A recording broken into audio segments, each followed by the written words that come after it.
Desire to Learn, or D2L as you will commonly hear it referred to around campus, is what's known as a learning or course management system. D2L allows you to keep all of your classroom materials in one secure location, an individual course site. The fact that anything posted to D2L is available to students 24 hours a day, 7 days a week, is one of the major advantages to D2L. Academic teaching staff, including teaching assistants, often use D2L even in traditional face-to-face courses so that they can provide students with 24/7 access to materials like course readings, grades, and syllabus.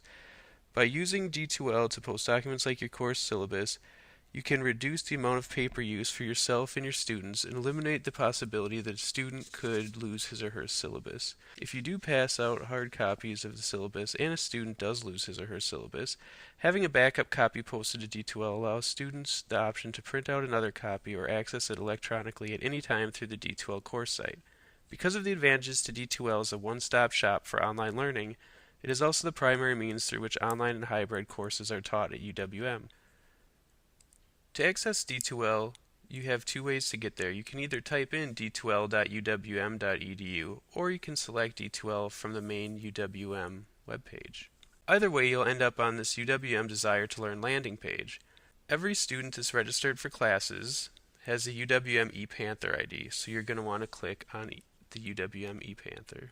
And this is pretty similar to how you'd log into your email or anything else. You're going to want to put your ePanther ID and the password. Once you log into D2L, you will see a mini bar at the top of the page. The mini bar has several functions. You can always return to My Home at any time from the mini bar. You can email from the mini bar.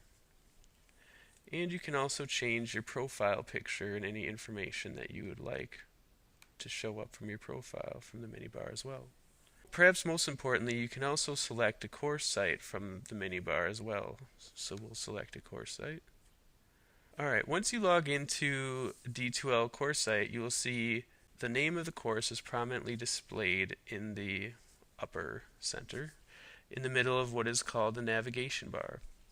There are several links displayed here that will take you to different features and areas within the D2L course site that we will talk about.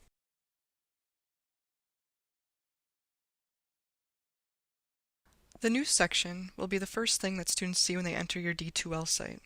When students click on the course name in their D2L homepage, they are taken to the News section.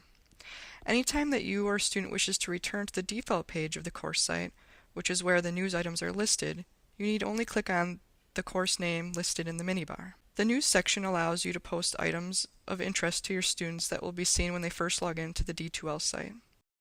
Welcome messages, changes to the course schedule, reminders of deadlines, and things like that. It is generally not recommended that instructors post actual course files such as syllabi or course readings under News. This helps to keep the news area looking less cluttered and used primarily to bring important and timely things to students' attention. The Content section is ideally where you post all of your actual course materials and documents.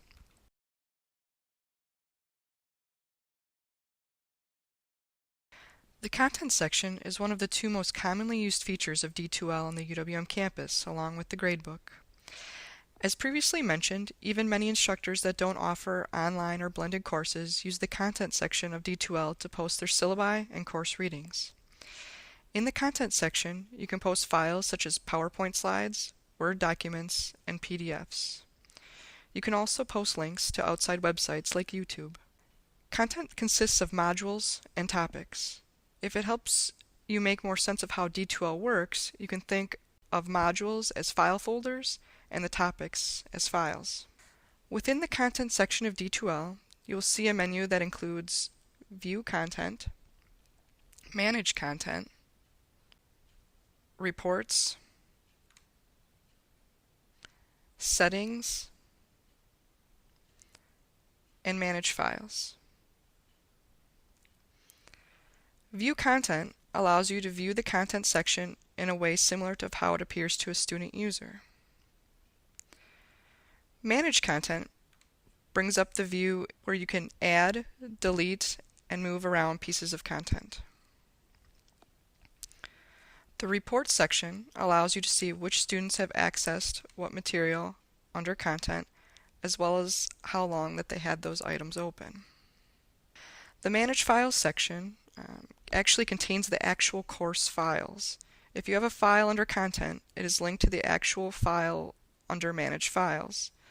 Therefore, you won't want to delete anything in Manage Files unless you have first deleted it in Manage Content. As previously mentioned, the D2L gradebook is one of the most commonly used features of D2L on campus, and is even used by instructors in traditional face-to-face courses. One of the primary advantages to using D2L to keep track of your grades is that the D2L gradebook allows students 24/7 access to their grades. Also, as previously mentioned, D2L allows you to easily import your grades into PAWS, where students access their final grades. When you start a new gradebook, you will initially only have one section, Final Grades. Final grades will have two columns, Final Calculated Grade and Final Adjusted Grade. The Final Calculated Grade provides you with a calculation of all of the assignments that you have entered into your gradebook. This grade is calculated completely on previous entries into the gradebook and doesn't allow you to adjust the final grade at all. The Final Adjusted Grade, on the other hand, does provide you with the ability to manually adjust the grades prior to releasing grades to PAWS. Often, instructors utilize the Final Adjusted Grade feature, which is actually the default grade setup to be sent to PAWS. Using Final Adjusted Grade allows instructors to bump up grades for students that are right on the edge of a grade. For example, you could change a 79.9 to an 80 if 80 is the cutoff for a B-. As a quick reminder here, whenever you are in D2L, but especially when you're making changes to grades, make sure that you save any changes that you make. You may want to remember to export a copy of the gradebook to an Excel or CSV file. D2L does autosave, but you can't always depend on it. For more information on setting up your gradebook, please visit our blog at uwmltc.org.